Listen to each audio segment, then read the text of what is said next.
E3 here. So this has been an amazing practice.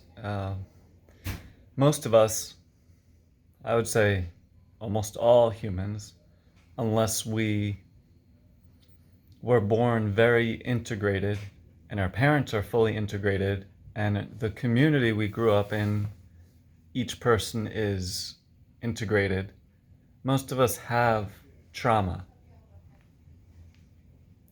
I mean, I guess it's possible, even if everyone is integrated all around us, there still could be trauma, but usually not. Point being, unless there was an ideal environment, most of us have some sort of trauma, and the trauma can include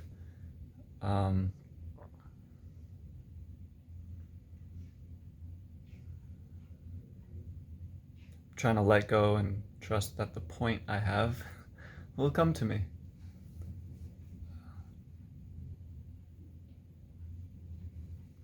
Well, I don't know, maybe it'll come in a few seconds. So, yeah, there's a trauma and oh, yeah, sometimes that's all you have to do. Let go, and then it will come. So, a big pattern was not trusting myself for many, many different reasons.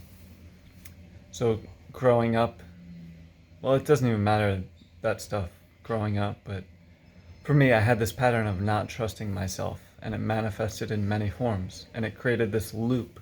Like, I would have stress and then escape and go through what I call the escape routine. And then it was just reinforcing the lack of trust. It's like a drug addict. Each time they do the drug, they can't trust themselves as much. So then how do we heal that? So I had to spend a really long time cultivating self-trust. And then also cultivating compassion, because we can't be perfect all the time. So, like, for example, if there's an escape routine, like for me, the escape routine often was hibernating, eating foods that weren't good for my system, watching movies that I didn't even really, they weren't even in full alignment with my life purpose, my unique vibration, my unique flow state. They were just kind of like, it was entertainment. So that would be a big part of the escape routine. So yeah, it took a long time to develop the trust for myself that I can actually live a life based on self-love. But then, like like I was saying, you can't. No human can be perfect. So it was almost like, okay, here's an extreme example. What if someone escaped and their escape routine was drinking water? That would be a kind of an interesting escape routine, because water is a need for the human body. So how are they gonna reconcile that? So that's kind of what it was like for me in many ways. I had to give myself love, but also allow myself to have, I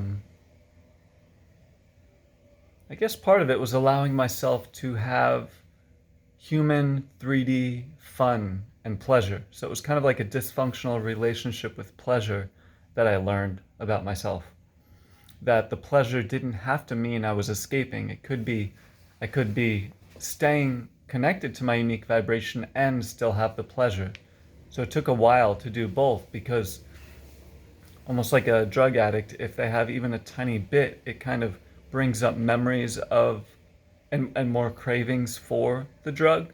So it took a while to allow myself to have pleasure, but not overdo it and still stay connected to my unique vibration. So part of these affirmations, or part of the reason that I do these affirmations, I am embodied, I am empowered, I am ecstatic, is to build up, continue to build up the trust that I have for myself, the trust that I have for my intuition, the trust that I have for spirit, great spirit moving through me. And often I'm in pretty extreme pain, especially this past year.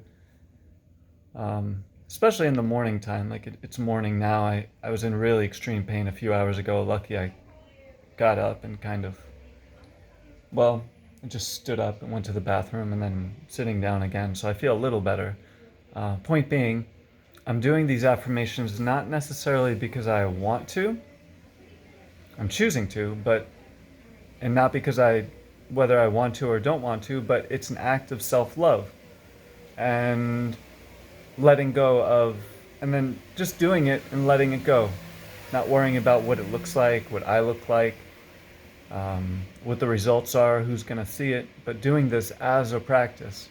And the reason that I'm recording these videos, in addition to doing the affirmation in my mind, sometimes out loud throughout the day by myself, is that my prayer and vision is that I will fully heal, I will fully manifest my life purpose, and these videos will help people in their own journey.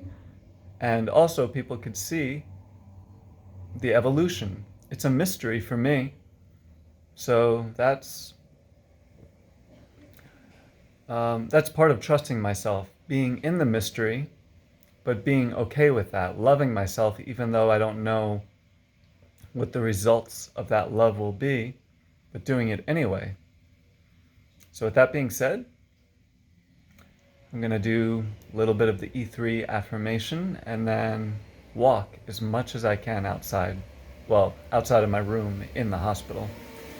And then as I'm walking, I'm going to stand up tall, stretch out my abdomen, which was cut into like a C-section a few weeks ago because the doctors transplanted abdominal tissue onto my head, as you can see.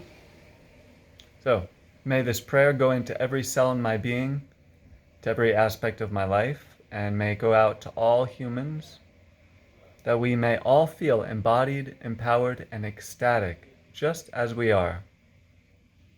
And may this prayer also go to the animals and the plants, and the earth herself. I'm gonna switch hands. Oh, my body. There's so much pain. I am embodied. This is actually good because I'm getting an MRI today because I've noticed the left arm is more numb than normal. It's been numb for the past year since I had brain surgery, but the past few days it seems to be getting more numb. Like I've been dropping things and bumping into things on the left side of the body more than normal, so I'm gonna get an MRI just to make sure there's no new growth of the tumor. But I am practicing now to strengthen the sensations in the left hand by holding the camera with the left hand. So if the camera drops, you'll know why. I am embodied. I am empowered. I am ecstatic. I am embodied. I am empowered.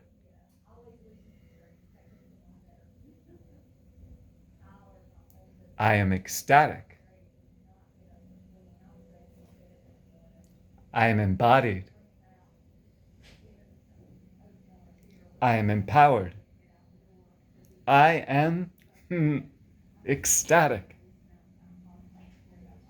Just as I am.